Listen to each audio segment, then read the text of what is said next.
തിരുവിളയാടൽ പുരാണത്തിലെ വളരെ പ്രധാനപ്പെട്ട ഒരു സുന്ദരേശ ലീലയിലേക്കാണ് നാം ഇവിടെ കിടക്കുന്നത്.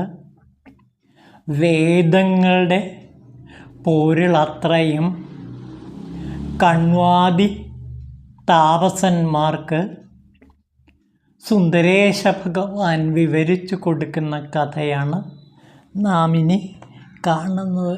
ദക്ഷിണാമൂർത്തി രൂപത്തിൽ കണ്ണനും മറ്റ് താപസന്മാർക്കും വേണ്ടി എല്ലാ വേദങ്ങളുടെയും ആത്മസത്തയായ അകംപൊരുൾ ഇവിടെ വ്യക്തമാക്കി കൊടുക്കപ്പെടുന്നു. ഈ വേദാർത്ഥ ബോധനത്തിലൂടെ ശരിക്കും ഒരു മഹാവിദ്യയാണ് നാം പഠിക്കാൻ പോകുന്നത്. ആ വിദ്യയുടെ പേര് സാധു മേധാവിദ്യ എന്നാണ്. സാധുമേധാവിദ്യ എന്താണെന്ന് മനസ്സിലാക്കുന്നതിന് മുമ്പ് നമുക്ക് തിരുവിളയാടൽ പുരാണത്തിലെ ആ വേദാർത്ഥ ബോധനത്തെക്കുറിച്ച് അല്പം ചില കാര്യങ്ങൾ മനസ്സിലാക്കാം.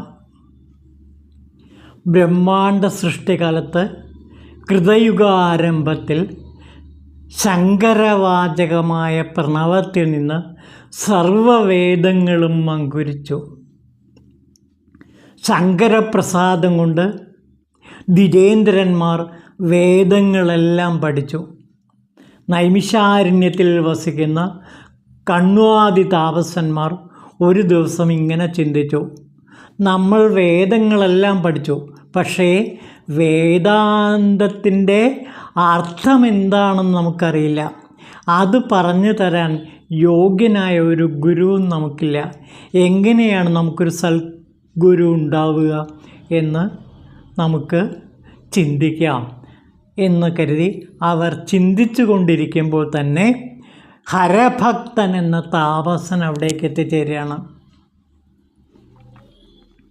എന്നിട്ട് ആ താപസനോട്, ഹരഭക്തനോട് കണ്വാദി താപസന്മാർ ചോദിച്ചു: അല്ലയോ മഹാമുനെ, ഞങ്ങളാകെ ദുഃഖത്തിലാണ്.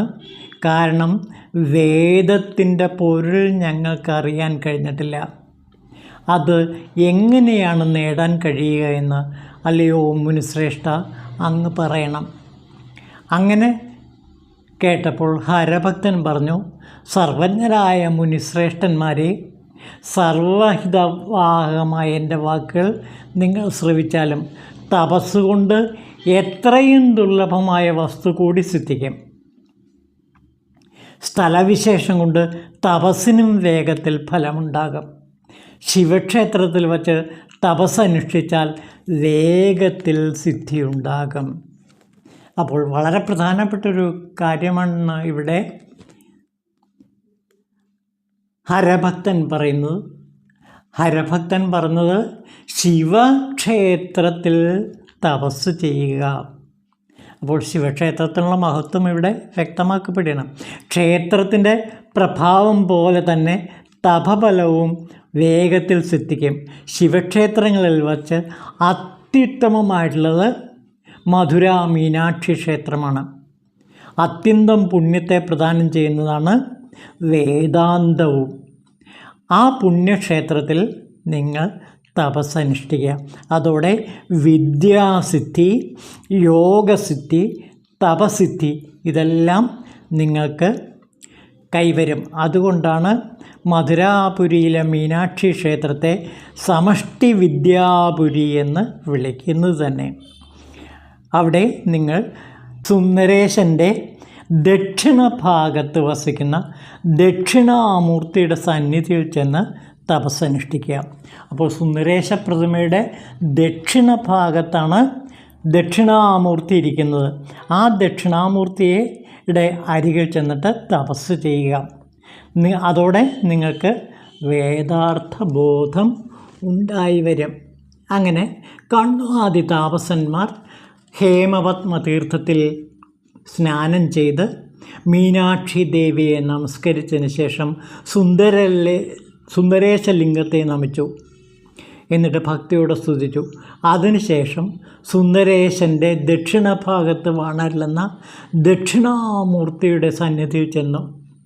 ബ്രഹ്മാദിദേവന്മാരാലും മുനീന്ദ്രന്മാരാലും സമാവൃതനും ശുദ്ധ സ്ഫടികം പോലെ നിർമ്മലനും 4 തൃക്കൈകളിൽ ആയി പുസ്തകം, ജ്ഞാനമുദ്ര, അമൃതകുംഭം, അക്ഷമാല എന്നിവ ധരിച്ചിരിക്കുന്നവനും സൂര്യചന്ദ്ര അഗ്നികളാകുന്ന 3 നേത്രങ്ങളോട് കൂടിയവനും വടവൃക്ഷ ചുവട്ടിലെ വ്യാഖ്യാന പീഠത്തിൽ വസിച്ച് വേദങ്ങളെ വ്യാഖ്യാനിച്ചു കൊണ്ടിരിക്കുന്നവനുമായ ദക്ഷിണാമൂർത്തിയെ കണ്ട് മുനിമാർ വീണ്ടും വീണ്ടും അദ്ദേഹത്തെ ഭക്തിയോടുകൂടി സ്തുതിക്കാൻ തുടങ്ങി. എന്നിട്ട് ആ ദക്ഷിണാമൂർത്തിയുടെ മന്ത്രങ്ങൾ ജപിക്കാൻ തുടങ്ങി. അതിന് സാധുമേധാവിദ്യ എന്നാണ് പറയുന്നത്. ഈ സാധുമേധാവിദ്യ നമുക്ക് ഏതാണെന്ന് നോക്കാം. ആദ്യം ദക്ഷിണാമൂർത്തിയുടെ മൂലമന്ത്രം ജപിക്കാം. ഓം നമോ ഭഗവതേ ദക്ഷിണാമൂർത്തേ മഹ്യം മേധാം പ്രജ്ഞാം പ്രയശ്ച സ്വാഹ. അദ്വിതീയം രുദ്രം ഏകം പരം ജ്യോതി ആദ്യന്തഹീനം നിരഞ്ജനം നിഷ്കളം സത്യസുഖജ്ഞാതരൂപിണം ശാശ്വതം ശുദ്ധം പരാൽപരം വിശ്വാധികം സൂക്ഷ്മം സർവജ്ഞം അപ്രമേയം ബ്രഹ്മനിർമ്മലം സർവകർത്താരം നിരൂപമം നിസ്പൃഹം സർവനിദാന പരാപരവർജിതം സർവദം ശാന്തം അനന്തഗുണാന്വിതം ദേവാദിദേവപരം തത്വമീശ്വരം സേവകാമിഷ്ടദം അഭീഷ്ടദം രൂപഹീനം ശിവം. അങ്ങനെയുള്ള രൂപഹീനമായ ശിവത്തെ ധ്യാനിച്ചുകൊണ്ട് കണ്വാദി താപസന്മാർ അനേകം കാലം ദക്ഷിണാമൂർത്തിയുടെ മുമ്പിൽ തപസ്സനുഷ്ഠിച്ചു. അങ്ങനെ ആ തപസ്സിൻ്റെ അവസാനം ദക്ഷിണാമൂർത്തി പ്രത്യക്ഷപ്പെട്ടു. എന്നിട്ട് ദക്ഷിണാമൂർത്തി അവരുടെ സംശയങ്ങളെല്ലാം തീർത്തു കൊടുത്തു. ഇതാ നമുക്ക് ആ ഹാലാസ്യമഹാത്മ്യത്തിലെ ചാത്തുക്കുട്ടി മന്നാടിയാരുടെ തർജിമയിലെ ഗദ്യഭാഗം നോക്കാം. ഇത് കേട്ട് ദക്ഷിണാമൂർത്തി മുനിമാരെയും കൂട്ടി സുന്ദരേശലിംഗ സമീപത്തേക്ക് പോയി വേദാർത്ഥം അരുളി ചെയ്യുവാൻ തുടങ്ങി. മുനിമാരെ, നിങ്ങൾ വേദവാക്യാർത്ഥം ഭക്തിയോടുകൂടി ശ്രവിച്ചാലും ഇതിൻ്റെ ശ്രവണം കൊണ്ട് തന്നെ സർവ്വ ദുഃഖങ്ങളും നശിച്ചു പോകും. കാമിത ഫലങ്ങളെല്ലാം സിദ്ധിക്കും. സുന്ദരേശലിംഗം സ്വയംഭൂതവും അത്യുത്തമവും സർവമംഗളപ്രദവും സർവവേദാർത്ഥപൂർണവുമാണ്. സുന്ദരേശൻ ഏകനും അദ്വിതീയനും പരബ്രഹ്മമൂർത്തിയും രാഗശോക വിവർജിതനും വിജ്ഞാനം ആനന്ദം എന്നീ സ്വരൂപത്തോടു കൂടിയവനും പൂർണ്ണനും സർവസത്യമയായിരിക്കുന്നവനും സർവജ്യോതിസ്സുകളുടെയും കാരണമായിരിക്കുന്നവനുമാണെന്ന് വേദാന്തം പുകഴ്ത്തുന്നു. സർവവേദങ്ങളും അവയുടെ അർത്ഥങ്ങളും സൂചിപ്പിക്കുന്നത് സുന്ദരേശനെ തന്നെയാണ്. ഏകമായ വേദം തന്നെ മായയാൽ അനേകമായി തീർന്നു. ശാഖാഭേദം കൊണ്ട് വേദാർത്ഥവും അനന്തമായി ഭവിച്ചു. മനനം ചെയ്തു നോക്കിയാൽ വേദാർത്ഥം ഒന്ന് തന്നെയാണ്. ആദിയിൽ മധുര മീനാക്ഷി ക്ഷേത്രത്തിലെ സുന്ദരേശൻ ബ്രഹ്മാവിനെ സൃഷ്ടിച്ച് വേദങ്ങളെ അദ്ദേഹത്തിന് നൽകി. ബ്രഹ്മാവിൽ നിന്ന് ത്രൈലോക്യ ജനത വേദജ്ഞാനം നേടി. ആദിമധ്യാന്തവിഹീനവും ജ്യോതിർമയവും വേദപ്രതിപാദിതവുമായ മഹാലിംഗം സൃഷ്ടി സ്ഥിതി സംഹാരാർത്ഥം മൂന്നായി തീർന്നു. ശിവലിംഗത്തിൻ്റെ അധോഭാഗത്ത് ആത്മതത്വവും, മധ്യഭാഗത്ത് വിദ്യാതത്വവും, അഗ്രഭാഗത്ത് ശിവതത്വവുമുണ്ട്. ഈ 3 ഭാഗങ്ങളിൽ നിന്നായി സർവതത്വങ്ങളും ലോകത്തുണ്ടായി. ആത്മതത്വം, വിദ്യാതത്വം, ശിവതത്വം എന്നിവയുടെ അധിപന്മാർ യഥാക്രമം ബ്രഹ്മ, വിഷ്ണു, രുദ്രന്മാരാണ് എന്നാണ് വേദങ്ങളുടെ പൊരുൾ. മുനിമാരെ, ഇനി ഞാൻ പ്രണവത്തിൻ്റെ ഉൽപ്പത്തിയെക്കുറിച്ച് പറയാം. ആത്മതത്വത്തിൽ നിന്ന് അകാരവും, വിദ്യാതത്വത്തിൽ നിന്ന് ഉകാരവും, ശിവതത്വത്തിൽ നിന്ന് മകാരവും ഉണ്ടായി. സർവതത്വത്തിൽ നിന്നുമായി ബിന്ദുസമായതമായ നാദമുണ്ടായി. ഇപ്രകാരമാണ് പ്രണവത്തിൻ്റെ ഉൽപ്പത്തി എന്ന് പറയുന്നു. പ്രണവത്തിൽ നിന്നും ഭൂ, ഭുവർ, സ്വഹ തുടങ്ങിയ വ്യാഹ്യതികളുണ്ടായി. വ്യാഹ്യതികളിൽ നിന്ന് സമഷ്ടി വെഷ്ടിരൂപണയും വേദാന്തമാതാവും ത്രിപാദയും ജപിക്കുന്നവരുടെ സർവകാമങ്ങളെയും സാധിപ്പിക്കുന്നതുമായ ഗായത്രിയുണ്ടായി. സുന്ദരേശൻ്റെ ആജ്ഞപ്രകാരം ഗായത്രിയിൽ നിന്ന് 4 വേദങ്ങളുണ്ടായി. വേദങ്ങൾ പിന്നെ നാനാവിധത്തിൽ വിസ്തരിക്കപ്പെട്ടു. കാമികം തുടങ്ങിയ ആഗമങ്ങളും പ്രണവാദി മന്ത്രങ്ങളും അകാരാദി വർണ്ണങ്ങളും ശംഭുവിൻ്റെ ഊർധ്വമുഖത്ത് നിന്നുണ്ടായി. അതിനുശേഷം സുന്ദരേശൻ 21 ഭേദത്തോടു കൂടിയ ഋഗ്വേദത്തെ തൻ്റെ പുരുഷം എന്ന പേരോടുകൂടിയ മുഖം കൊണ്ട് അരുളി ചെയ്തു. ശങ്കരൻ തൻ്റെ അഘോരം എന്ന മുഖം കൊണ്ട് 101 ഭേദത്തോടു കൂടിയ യജുർവേദത്തെ അരുളി ചെയ്തു. അതിനുശേഷം മഹേശൻ തൻ്റെ പാദവക്ത്രം കൊണ്ട് 1000 വേദത്തോടുകൂടിയ സാമവേദത്തെ അരുളി ചെയ്തു.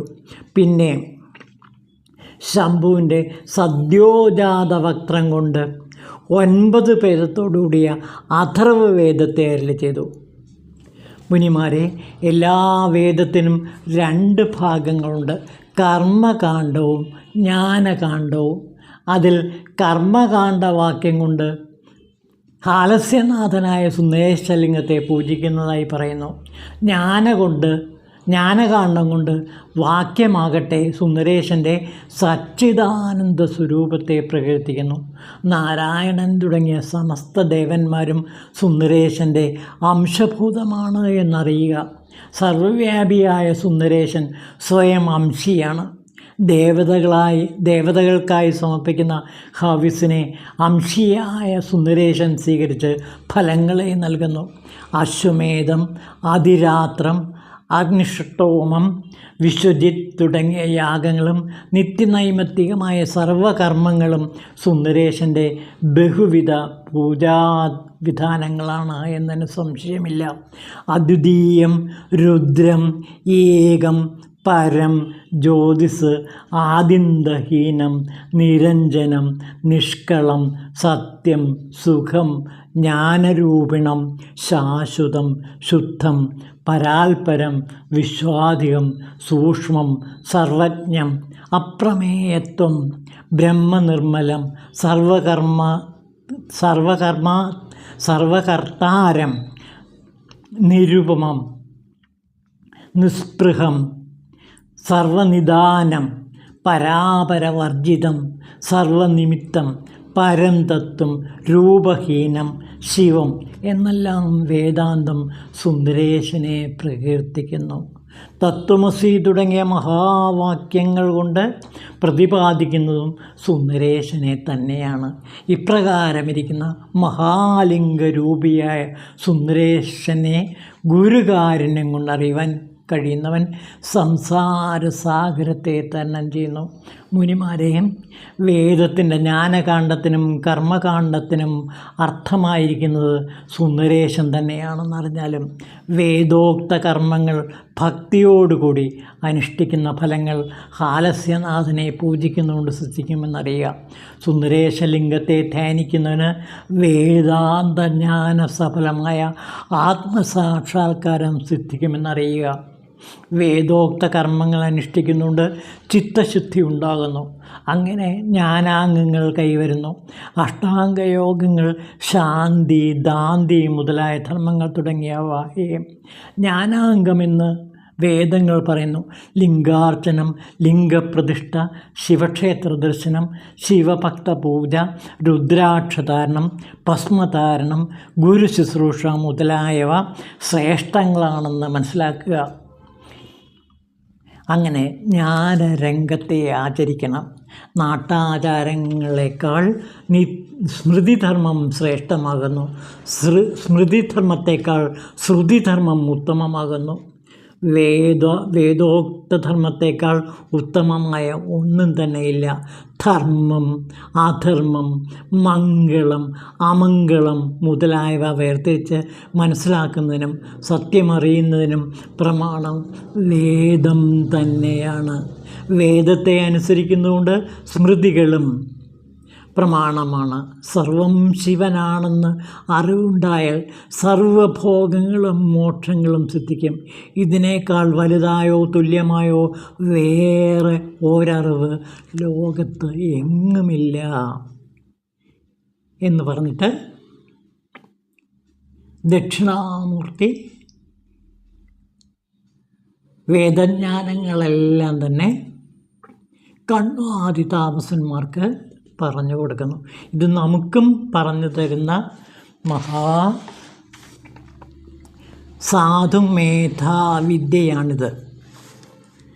ഈ സാധുമേധാവിദ്യ പഠിക്കുന്നതിലൂടെ ഒരാൾ വേദത്തിൻ്റെ പൊരുൾ എന്താണ് എന്ന് മനസ്സിലാക്കുന്നു. എന്താണ് വേദത്തിൻ്റെ പൊരുൾ?